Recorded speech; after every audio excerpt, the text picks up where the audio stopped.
Alright guys, so I'm making my videos on the weekend so that I can make sure I have time to post them throughout the week. And I just had a phone call and I had some people show up at the house and they came out to measure Annie. This is my favorite spot on the property right now. I'm in my swing, which as you can see it's a big swing. It's big enough that two people can sit in it. I'll show it to you. Nice big, very comfortable. And it's easy to get out of, even if you're, you're elderly, like my mother-in-law was here last week, and you sit in it and then you just push yourself back. So you put your feet down and you push backwards until you're standing up and you can get out. But they came out to measure Annie 2 years ago. Is it? Yeah, 2 years ago we entered her in a oldest biggest trees contest. And I don't remember, was it Chippewa County? Was it just Chippewa County, or was it all of like part of the UP? I'm not exactly sure, I don't remember anymore, but I saw it and I got all excited and I entered Annie in it. And so they just came out and they verified she's 183 inches around, and that's where the split is. They say if a tree is split it has to be like 6 inches below, so that's not up where the branches are that she's that big around, because she's bigger up around than she is down here, so that'd be like her waist, I guess.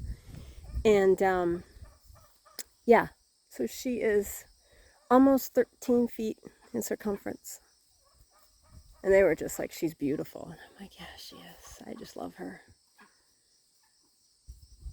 I love this tree. Just absolutely adore. So when you look at trees, I mean, look how big we're taking down this apple tree and we're taking down that pine tree because she needs a little more room. I mean, I know she'll kill me eventually, but at this point we're just trying to thin it out a little bit in here. I'm gonna try and get some dirt spread in here and give her some fresh dirt.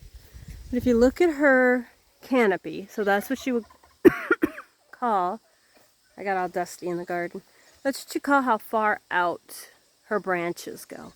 So let me see if I can stand under this one. So this is the one that's furthest out from me right now. Okay, just this little bit. Well, these are kind of far out too.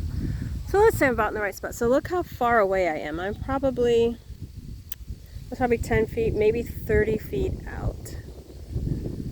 Her roots, however, the roots of a tree are double to 2 to 3 times the canopy of a tree. So if I'm this far away from her, her roots go way out there, all the way in a circumference around her. So it's probably, I mean, look at how big her roots are. Ew, that means her roots are probably partway through by the house.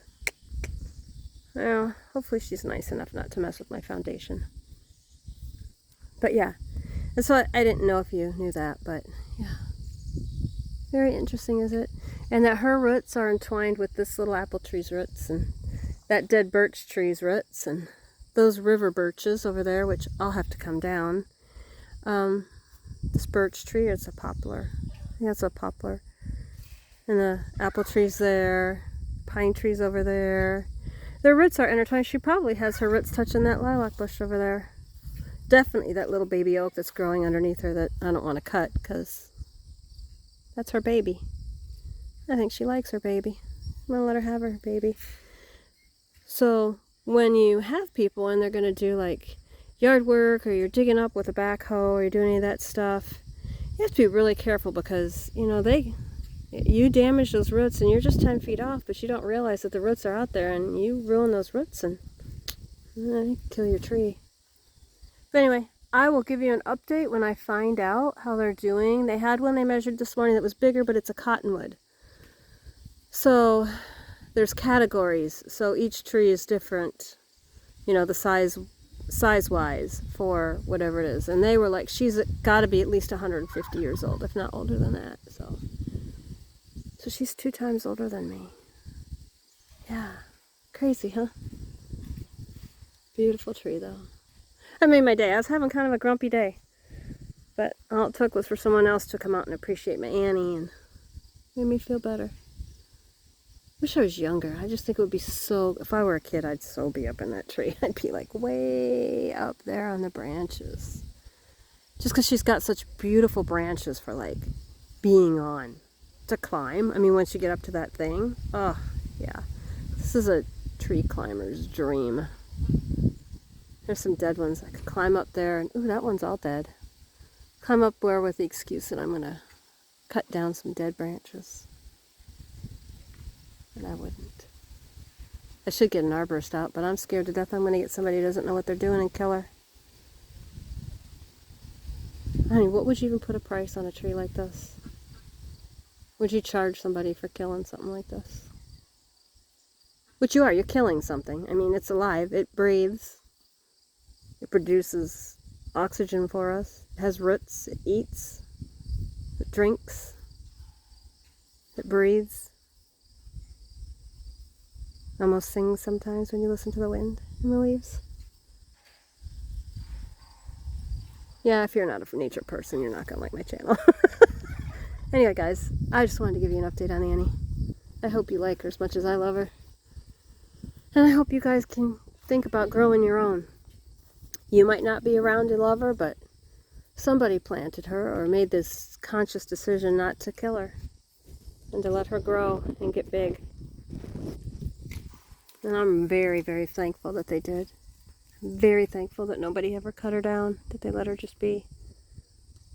So she could be some magnificent, beautiful, amazing tree for someone like me.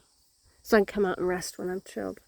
And just chill out here when I'm having a bad day. Or when I just want to just relax for 15 minutes. Sit out here, watch my horses, my goats, all my livestock. And breathe.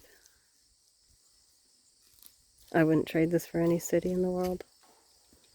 Have a good day, guys. Bye.